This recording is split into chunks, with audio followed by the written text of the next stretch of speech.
Okay, ito na, no, time check tayo. It's 3:49 ng hapon. So mag-alas 4 na, so malapit na mag-peak hour. So this time, let's take our part no naman na ituturo ko kayo dito sa ating Davao City Coastal Road, Junction 2, no? So mula rito sa may Tulip Drive, Times Beach segment o rotunda. Papunta tayo doon sa may Rojas Rotunda naman, no? So ang babiyahe natin is nasa 3 to 4 kilometers. So basta, yun na, mahaba din yun. Okay din yun, makakatipid ng gasolina oras lahat sa biyahe. So I think hindi na tayo masyadong magdadaldal kasi i-enjoy na natin, focus tayo sa ating biyahe. Pero syempre kailangan natin mabagal lang ang takbo kasi magbablog lang din naman tayo. We're not in a hurry. Okay.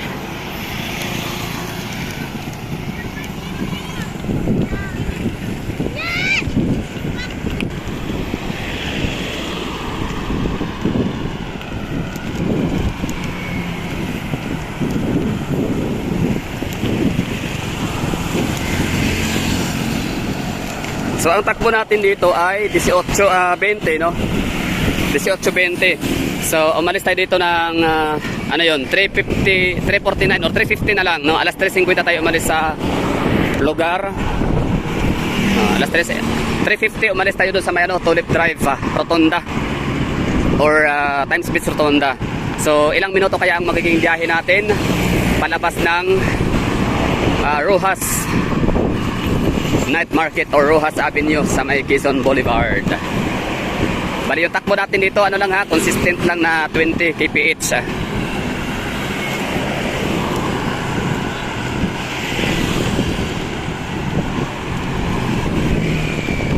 Parang hirap yatang hindi magdadaldal, ano? Usap na lang tayo dito. Imbes sa kumanta, parang kwentuhan na lang, trivia na lang tayo dito. Anything under the sun, pwede pag-usapan. So yung mga hindi gustong makarinig ng ating daldal, boses, pwede nyo munang i-mute na lang. Tapos patugtog kayo ng mga music ng inyong speaker dyan sa inyong bahay.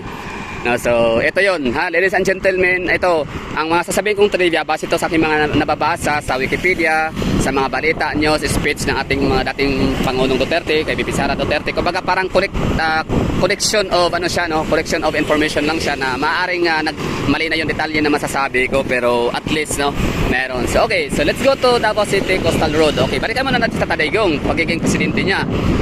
So 2015 kasagsagan yan ng ALDAB, di ba? So bago pa man nagkaroon ng Tatay Digong, kasi wala talaga interes sa Tatay Digong na tumakbong presidente. Sadyang mahal niya lang talaga ang taong bayan at kanyang pinakinggan ang mga hiling at panawagan na maging leader siya, no? Pangunahan niya ang buong Pilipinas kasi nga ang mga Pilipino all over the world ay talagang namamangha, humahanga at napapabilib sa kanyang political kind of leadership or kanyang kind of leadership. So talagang maraming humahanga. So nung kasagsagan ng ALDAB, isa rin sa umiingay ay hindi pa pala umiingay talaga si Tatay Digong noon, umingay siya noong December na. Okay, so 2015, syempre alam naman sa Pilipinas na malayo pa ngayong halalan, talagang ang inaatupag na ng mga nakaupong politisyan ho natin, mga nahalal na mga politiko, ay ang eleksyon na naman sa susunod, no? So back in 2015, pag-usapan natin, that's Grace Poe, no, yung sa presidential race. So it's Grace Poe, Jejomar Binay, Mar Rojas, sino pa, no? Tatlo na yata naalala ko eh. No, Mar Rojas, Jejomar Binay, Grace Poe. So far, tatlo lang talaga. Maalala ko, sino pa ba yung iba? Siyempre, hindi mo nakasama si Tatay Digong sa picture. Kasi si Tatay Digong that time, ang ginagawa niya ay kasama dyan si Normie Suarez, if I'm not mistaken again, no? Kasama ni Tatay Digong si Normie Suarez para mangampanya, maglilibot sa buong Pilipinas at nangampanyang isulong ang federalismo. Yun. Ngayon, ang nangyari ay ito naman, habang naggigera itong si Jejomar Binay. Actually siya yung talagang dinodurog ng kalaban nun kasi siya yung pinakamalakas sa survey, no? 37%, 36%, hanggang sa bubaba sa pinaka-negative talaga siya kasi yun na nga, mga nabinay, no? Talagang binigyan siya ng maraming I don't know kung guilty ba siya o hindi, parang wala namang naparusahan. Kita nyo naman, di ba? Bakit hindi siya nakulong o ano pa man, ang dami niya mga expose na mga Okay, so continuous. So yun na, bali ang nangyari is yun nga, binugbog ng masyado. Grabe, talagang di nakabangon si Binay. Sadyang siya yung pinaka-totally weak and devastated talaga. Lang ha. Daan mo tayo dito. So siya yung pinaka-totally weak and devastated, si Jejomar Binay. So ang nangyari, Okay na, so wala silang kaini-idea about Tatay Digong. Although, kumbaga kasi gano'n naman talaga nila ina-underestimate yung tao. Kasi nga, taga-probinsya, taga-malayong lugar, down south, no? Pinakadulo ng Pilipinas. Like Region 11, bundok, wala daw mall sa lugar. Basta, oo, hindi nila iniisip kasi alam naman natin yung mga Tagalog, no? Hindi man lahat, pero karamihan talaga sa Tagalog. Parang innate, naturally sa kanila or inborn na talagang ano sila, no? Superior. Oo, superior talaga sa atin. So, kahit pag ano kagaling ang ating meron tayo, as long as tayo taga-probinsya, so, truth hurts talaga. Hindi tayo masyadong ina-acknowledge or ina-underestimate. Kaya kay Tatay Digong, hindi nila iniisip si Tatay Digong talaga na magiging threat pagdating ng election campaign. So yun ha, meron tayong mga konting mga hinto, kaya hindi natin talaga masabi na 20, pero okay na yun, doon na tayo magbibase talaga sa 20 na kph speed limit. Yun natin binabaybay. Okay, balikan natin yung yung bugbugan, no? Yung bago sa pumasok sa national politics sa Tatay Digong, bago sa nailagay sa picture. Ganda talaga dito, grabe, the best and amazing. Okay, so yun na, si Tatay Digong by December, parang actually ang nag-file naman nun ay si Barangay Captain Dinyo, no? Martin Dinyo, siya talaga yung tawag nito. Yung president yata ng PDP Laban, ay doon na kanang partido. Okay, so daan muna tayo dito. Okay lang, dari ako, gilid. Gilid lang, gilid. Sige, para mas safety. Sige, Chip. So nagpaalam tayo, no, kung pwede ba tayo dito. So pwede daw dito. Kasi meron naman tayong safety lane sana dito sa tulay, cyclist, or mga maglalakad. Pero this time, hindi pa siya open gawa nung mayroon pang inaayos sa kuryente. Yun po yun, no. Kita nyo ba? Kita ko sa mata. Naka-ultra wide lens tayo, kaya hindi masyado malinaw. Ayan na, klaro na. Okay.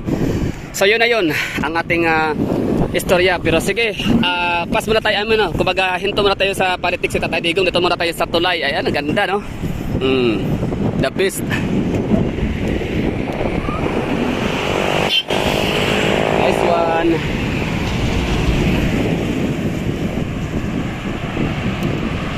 Wow, ganda. Ito yung ito yung talagang nagkukumahog si Bongbong Marcos na magpag-picture taking, kasi sa totoo lang, it's such a milestone talaga to, mga kagala. Oo, it's such a milestone talaga. Like, napakalaking achievement ho na magkaroon ng ganito kagandang tulay sa Davao City. So, kung hindi man ito ang pinakamagandang tulay sa buong Pilipinas na river bridge, ha? Oo, kasi kung paganda niya ng tulay, I think it's San Juanico and Sisilix. Kung sea bridge siya. Pero ito siya ay river bridge. So ito yung pinakamaganda, if kung hindi man pinakamaganda. Pero sige na, i-claim ko na to na pinakamaganda. Pangalawang pinakamakaganda ay ang Jones Bridge, yung lumang tulay doon sa City of Manila, and yung Binondo Bridge na donated ulit ng China sa kay Tatay Digong na termino, 'di ba? Ang galing, no? So yun na. Ayan na. Saya. Davao-Winyo, grabe, happy tayo, sobra. Ang daming nito, ang daming purpose, ang daming meaning nitong tulay sa atin, no? So hindi lang siya para ma-shortened, para ma-minimize or ma-shortened nga, no, ang ating travel distance. I'm same the distance pero yung takbo, no? So may portion dito na 50 lang itong lugar na to, dito 50 km per hour lang ang takbo dito kasi nga elbow curve or blind curve. Although, yung shout out mga bata, naka-elbow curve or hindi rin naman siya ganun blind curve. Ayan, taxi. Yan ganda, no? Basta yun lang, pasensya na sa kadaldalan ko. So, bakit ko na-topic natin ulit si Tatay Digong? Okay, balikan natin yung politics niya, no? Bago siya umintra sa politics. Yun na nga. So, okay, fast forward tayo sa December 10, if I'm not mistaken. So, biglang nagkaroon ng malaking balita. Si Martin Dinyo na nag-file for presidential candidate ay nag-withdraw. At siyempre nasa konstitusyon, nasa batas, gano'n, na kapag yung inyong kapartido ay mag-withdraw, so kailangan pwede kang kumuha ng isang membro at pwede mong ipalit, pwede mong ilagay, ipalit, no? Ano ba tawag dyan? Proxy. Basta ipalit, gano'n, no? Imbis na ikaw, siya na lang, gano'n. So ano ba tawag dyan? Hindi naman siya proxy kasi talaga ang tawag. Short ko dyan. Anyway, yun, ang nangyari si Tatay Digong, so syempre humarurot kasi Duterte naman talaga ang sigaw ng taong bayan. Oo. Tapos doon na nasimula lahat ng mga batikos sa mainstream media. Oo, tapos sabi pa ni yung mga sila Trillanes, sila Marungas, basta kailangan nilang gawin ang lahat, no? At all cost, matalo lang si Digong. So, yun na nga, ginawa nga nila, late night or late, basta ilang araw na lang, last minute na kinausap nila Maruhas si Crispo na mag-withdraw na lang para yung boto ni Crispo ay mapunta sa boto ni Maruhas. Ganon. So, wala, hindi ka nakikinig si Crispo, no? So, good karma din yun. Very good din kay Crispo. So, nagpapahalata talaga si Crispo na, ano din, no, swapang, mukhang, ano talaga, no, ambisyosa din kahit wala naman talagang kakayahan. So, lipat muna tayo sa kabilang, ano, lane, sa safe way or safe lane para sa safety natin. Ano, so, yun na nga. So, and fast forward, nanalo nga si Tatay Digong. So, nanalo si Tatay Digong as presidente, landslide. Oo, via landslide. So, yun ang nagiging, and the history is, and the rest is history. So, yun na nga, marami ng mga nangyaring maganda sa Pilipinas.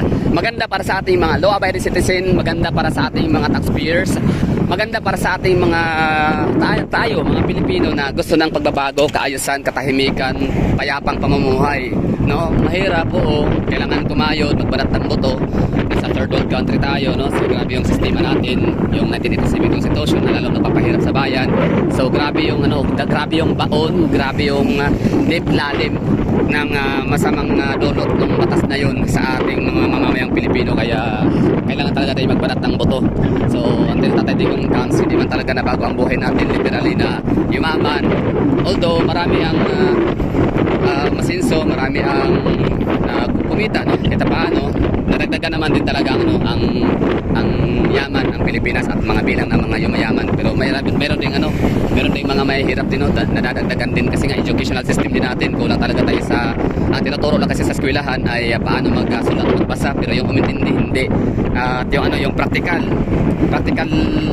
sa Pilipinas, bawal mag-anak sana ng 5 kung wala namang matinong trabaho o walang magandang kabuhayan. Anyway, so yun na, Tatay Digong naging presidente at yan isa to sa pinaka magandang nangyari sa kanyang pagkapangulo, itong Davao City Coastal Road. Diba? Davao City Coastal Road ay consist of 17.8 km long. Dami kong daldal dito, di ba? Pero may connection yun sa tulay. Tsaka sa dinaan natin junction 2 nga ito. So junction 2, ito ay more or less nasa 4 km long. So, ganun kaganda ang ginhawa. Ganun kalaking ginhawa to para sa mga motorista natin na dapat sila dadaan sa 3 avenue or 3 kalye. So, namely, yung Ecoland Drive, yung maliit na portion ng Quimpo Boulevard and kahabaan ng Quezon Boulevard. So yung portion na yon na sinasabi ko ay napakataas ng traffic, napakasiksika ng mga sasakyan, labasan ng mga bus sa bus terminal.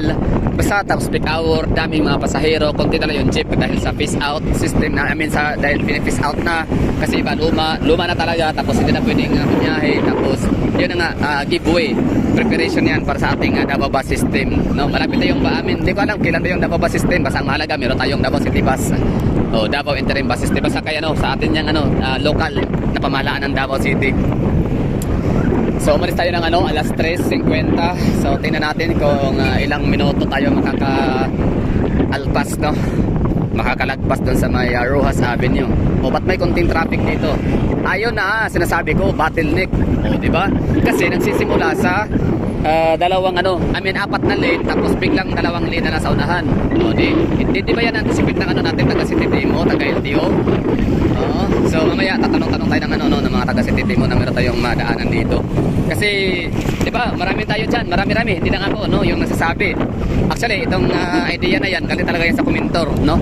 Ayun, no, kung it's basta shout out sa mga nagko-comment dyan na nabasa ko, tapos sinabi ko nga pala, no, so 4 lane, tapos biglang magto-2 lanes na lang. So ang ending bottleneck, okay, kita nyo to, di ba? Although may nakalagay silang dito, ito may nakalagay na merging traffic,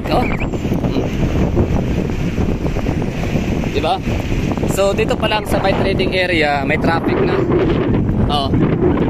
Ayan, merging traffic ahead. Partida, hindi pa to intersection na.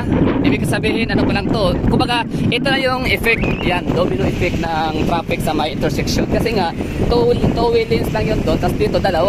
Sige, tatanong tayo mamaya ha. Napakalaking bagay na, ito kasing merging traffic, anong magagawa dyan? Like, hindi yan makakatulong para mais para mawala ang traffic, itong emergency traffic. Ito naman hindi to hindi to siya complaint. Ano ba tawag dito? Hindi ako nagki-criticize. Shout out sa taga City TMO, sa ating City Mayor, sa ating Mayor's Office, sa ating lahat ng mga lokal ng pamahalaan ng Davao City. I'm not criticizing. I'm just asking and I'm wondering why, just out of my curiosity. Bakit hindi yata ito na-anticipate? Buti pala yung mga komentor dyan nanonood sa akin, no? Buti pala yung mga komentor na mga viewers na naiisip nila to na magkakaroon ng bottleneck kasi one lane na lang ang labasan, one lane na lang yung entrance. Yung entrance, okay lang entrance. Kita naman napakapayapa naman ang entrance area. Diba, napakahayahay naman, wala naman talagang congestion. Yun dito na talaga palabas ang Rojas Night Market, Rojas Avenue. Good morning mga sir. Asa mo nga kuangal sir department? Sa TTE mo. Pero kamo, bago mo nanggal si Tagadawa matatana no. So ayun ay naisip nga pwede kita mag-bottleneck diri sa gawas kay isa lang talin di ba ang exit. Tapos tagsugod dito at tuwilin. Ano comment? Sige, ako na siya. Lagi, sige. Salamat, okay. Pero naisip mo sa unahan, mapangutan na to. Okay. Thank you.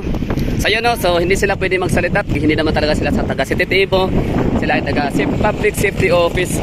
Di ako ito lang normal lang talaga to na ma-raise ng mga concerned citizens slash mga observant, no? So, yan lang, napag-usapan lang natin dito. Bakit kaya, no? Hindi naisip, di ba? Dito na nasisimula yung one lane. Yan. Dito na area. Di ba? Kita nyo to? Okay.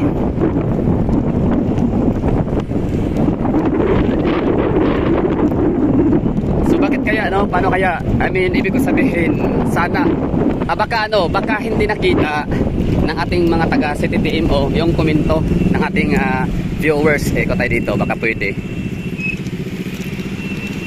Yan bottleneck. So yung mga motor okay lang. Ayan, sige. Dito tayo sa unahan tapos gawin natin kakwentuhan itong si Sir. Okay na siguro muna tayo dito. Yun na lang ha. Bali yung kanyang topic, kanyang issue, isi-separate ho natin yan. Oo, mamaya. So ngayon, naman tayo, ikot tayo dito. Basta kaya ang content na to kasi is chill lang tayo, chill lang yung rides natin.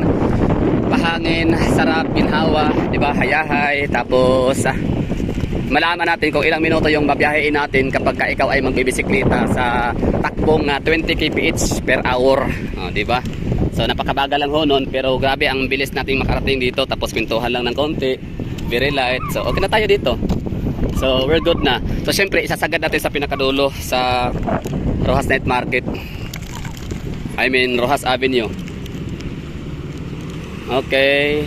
Meron ba tayong madadaanan dito mga gilid? Syempre wala na kasi hindi pa nga complete itong ating Rojas Night Rojas Avenue segment.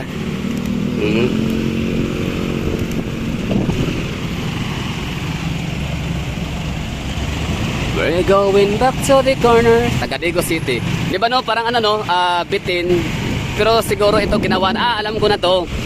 I think it's initiative na lang siguro. Di ko alam kung sinong may dito, may pasya, kung is it City Mayor or baka kinonvince si Mayor Baste ng ating mga kung sino man yung ahensya na may kinalaman nga sa transportasyon natin na to.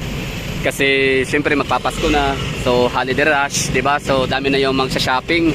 Siguro parang sinabi na temporary lang talaga siguro to, no, habang kahit hindi pa man siya tapos, ang mahalaga meron na yung dalawang lane na madadaanan. So ibig sabihin ho nun, kumbaga conforme na lang para maiwasan talaga yung sobrang siksikan talaga ng traffic sa may tatlong kalye na yun na nabanggit ko. And that's tawag nito, yun ay Ecoland Drive, Tempo Boulevard and Quezon Boulevard, no? So yung tatlo na yon talagang napaka-congested talaga ng during peak hour, lalo't holiday rush. So I don't know ito akin lang din naman. So you can comment sa ating comment box. So let me know in the comment box kung tama ba yung pinagsasabi ko doon or tama ba yung may basis ba yung aking mga speculations, assumptions at kung ano mga komento. So that would be all. Thank you for watching. Pero syempre bago natin siya ito-turn off yung ating camera. So tingnan muna natin kung ilang minuto yung binahe ho natin. Sa video ay meron tayong 19 minutes or sabi natin 20 minutes ang haba ng ating video ng ating vlog. So it's alas 4 Gs. So ibig sabihin umalis tayo ng alas 3:50. Dumating tayo dito sa Davao City Coastal Road Junction 2 Rojas segment intersection sa Rojas Avenue and Quezon Boulevard sa tamang ano talaga oras, no? Alas 4. I don't know, hindi siya tama, kumbaga eksaktong alas 4 Gs. So ibig sabihin nasa 20 minutes yung biyahe within para sa 20 km per hour na takbo. So ano na lang kaya kung ang iyong takbo ay nasa 50 km per hour, na yun yung recommended dun sa may tulay. Oh. So ibig sabihin mas mapapabilis. Kung akin ay tinakbo ko ng 20 minutes, baka sa mga ganitong mga sasakyan malalakas ang takbo ay aabot lang ng mga 2 minuto. Okay, so tagos natin sa ano, sa pinakadulo. Alright, so that would be all. Thank you for watching ha. So 20 minutes for 20 kph. Tapos meron pa tayong isang idadagdag na video. Yun ang ano, bali kukumustahin na natin yung mga motorista. Tapos paano yung ano, yung travel experience sila, kung maganda ba, hayahay, nag-enjoy ba sila, natuwa, at ano naman yung kailangang side comment, yung ano, for ano lang, constructive criticism, no? Kung meron ba silang constructive criticism, edi maganda. So that would be all. Thank you for watching and bye bye.